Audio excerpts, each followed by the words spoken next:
It's crisp, savory, and aromatic. Nothing says American breakfast like a bit of bacon with your eggs. Or if you're like me, bacon with your bacon. From bacon-scented candles to bacon-colored Nike shoes, no other food item has captured a nation's imagination like bacon. So how did bacon become America's favorite breakfast? Is it because it tastes and smells really good? A PR campaign was very successful? Hernando de Soto was responsible.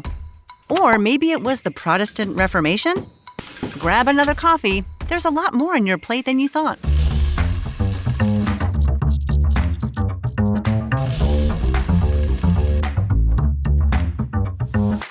Bacon may have found its way into your dessert bowls and soups, but people first ate it thousands of years ago in China. It used to be made by rubbing meat from a pig's loins or belly with salt and spices.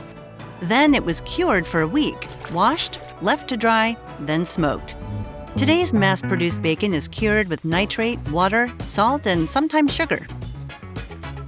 The curing process stops the meat from spoiling and enhances the flavors. Its iconic smell and taste come from a unique blend of flavor compounds and chemical reactions when the bacon fries on a hot skillet. I want bacon! I'm in heaven. But beefsteaks, ribs, salmon, and many other savory foods also taste pretty good.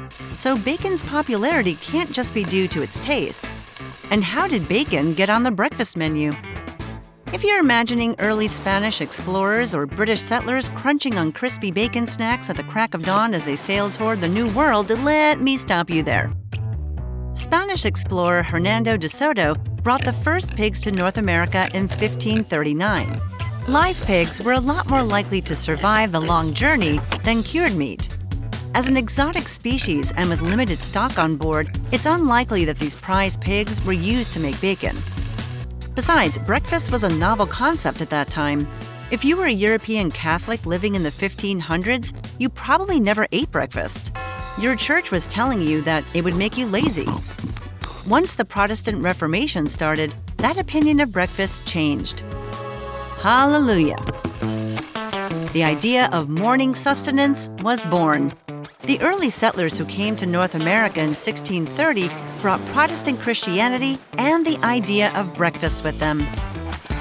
But their breakfasts were usually a roll of bread, grain-based porridge, or fruit. That is, if they could afford it at all. For the next 2 to 3 centuries, nothing much changed on the American breakfast menu. As pigs became common livestock, bacon and other pork products got easier to find at butcher shops. Mass production of bacon started in 1770 when John Harris set up the first commercial bacon plant in Wiltshire, England. Farmers were starting to experiment with breeding pigs to improve their back bacon. But who put the bacon next to your breakfast eggs?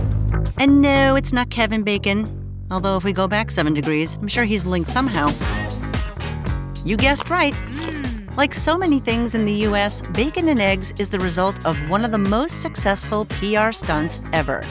And the man behind it was Edward Bernays, the fabled granddaddy of public relations and advertising. Bernays was inspired by his uncle, Sigmund Freud's work. He was possibly the first person to use psychology to manipulate people's opinions and behavior to push the sales of a product. Working for Dixie Cups, he convinced people that drinking out of glasses was unsanitary. In 1920, Beechnut Packing Company hired Bernays to get people to buy bacon. Bernays worked with a doctor to consult over 4,500 physicians. The result was a study that convinced Americans that a heavier breakfast of bacon and eggs was better for them. This study was published in most major newspapers. As refrigerators became more common in American homes, they made storing and serving meat easier. And an American tradition was born. According to one U.S. national survey, over 268 million Americans ate bacon in the year 2020. Not much else to do. Please. Sorry. Poorer people across the world are more likely to eat the same food at every meal. So some scholars consider eating different foods for breakfast an economic privilege and classify it as a luxury. People in India and China, for instance, may eat the same food throughout the day. In many European cultures, the old bread or grain-based breakfast is still the norm. But what's a slice of bread without a layer of crunchy peanut butter?